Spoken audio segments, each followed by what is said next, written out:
Nicolas Philibert m'a contacté par téléphone tout simplement, lui directement. Il expliquait qu'il voulait me rencontrer rapidement pour un projet de documentaire.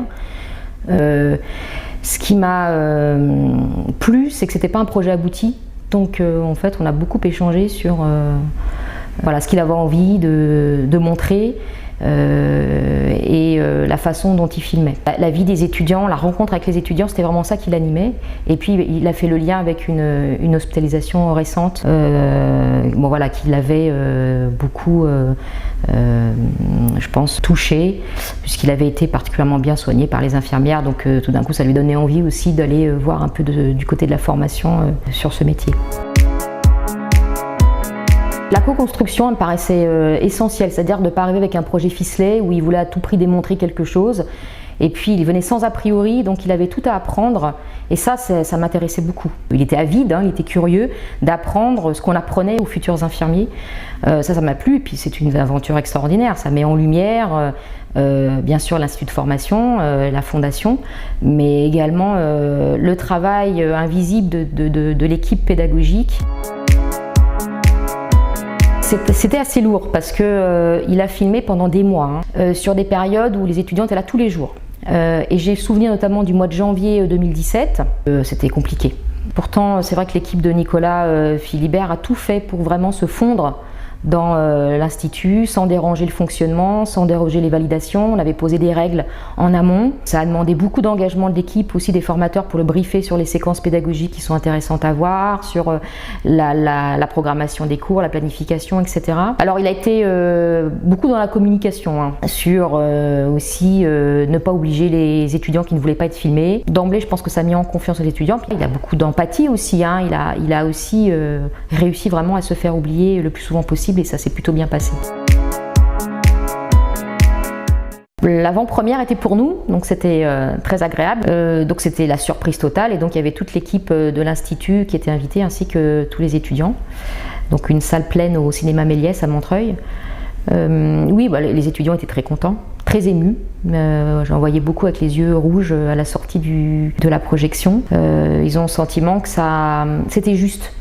En fait, ça reflétait la justesse des relations avec les formateurs, la justesse des émotions qu'ils vivaient pendant la formation.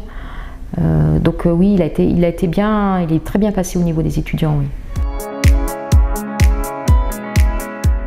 Alors, il est représentatif des temps forts, je dirais, qui se passent dans la formation avec les étudiants. Hein. On y voit les temps, bien sûr, à l'Institut sur les cours magistraux, on y voit sur les TD de simulation, on les voit sur les entretiens individuels qui a une énorme place, hein, ces entretiens individuels, et puis on les voit en stage. Donc ça représente effectivement les temps forts des étudiants en formation.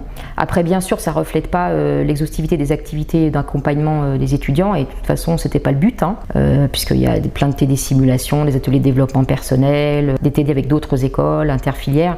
Voilà, tout ça, il a fait un choix, il a dû faire un choix, parce qu'il a quand même filmé, je crois, plus de 700 heures. Mais je trouve que ça représente assez bien la réalité de ce que vivent les étudiants, en termes aussi d'activités d'apprentissage, mais aussi d'émotion. Moi, je trouve que c'est assez juste, oui.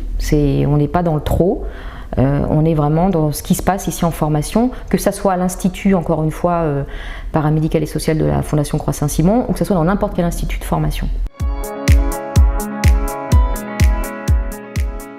La formation pour être infirmier est exigeante. Elle demande un engagement des étudiants. On le voit très bien, cet engagement, c'est-à-dire qu'il faut affronter les difficultés, il faut affronter les obstacles pour les dépasser, et que ça demande un travail sur soi qui est aussi important. On le voit bien, les formateurs aussi accompagnent les étudiants dans la gestion des émotions, dans leur rapport à la maladie, à la douleur, fin de vie, etc.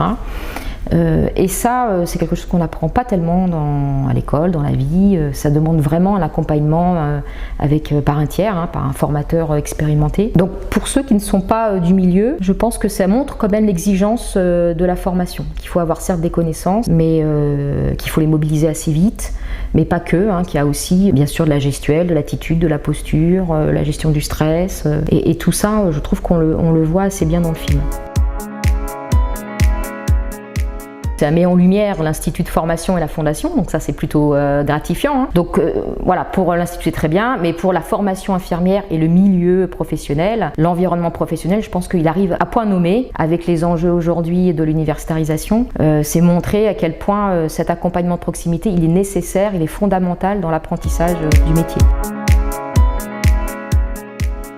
Il faut s'adapter aux réformes, hein. Il faut pouvoir aussi accompagner les équipes dans cette conduite de changement. En même temps, c'est une réalité l'universitarisation et c'est quelque chose qui est aussi stimulant. On se projette dans d'autres collaborations, d'autres manières de réfléchir la formation avec d'autres partenaires. Nous, ce qui est important à notre niveau, c'est se montrer, c'est continuer à être innovant. On a quand même voilà, une dynamique particulière de travail sur le numérique en formation. Je pense que là, il y a un champ qui est important, qui est à investir au niveau de la formation, toute la partie simulation aussi qu'on fait depuis un petit moment. Il y a aussi le projet, nous, de développer l'interprofessionnalité, c'est-à-dire de continuer à travailler avec d'autres écoles, d'autres filières de formation et de mailler aussi la formation du secteur sanitaire avec le secteur social. Aujourd'hui, l'enjeu, c'est aussi de former à la collaboration interprofessionnelle et si on ne fait pas en formation initiale, si on ne construit pas des stratégies pour inciter fortement nos étudiants à se rencontrer et à travailler ensemble, on sait qu'après dans les structures, dans les services, c'est assez compliqué parce que les métiers ont tendance à être cloisonnés. Donc ce projet-là, on doit continuer à le développer.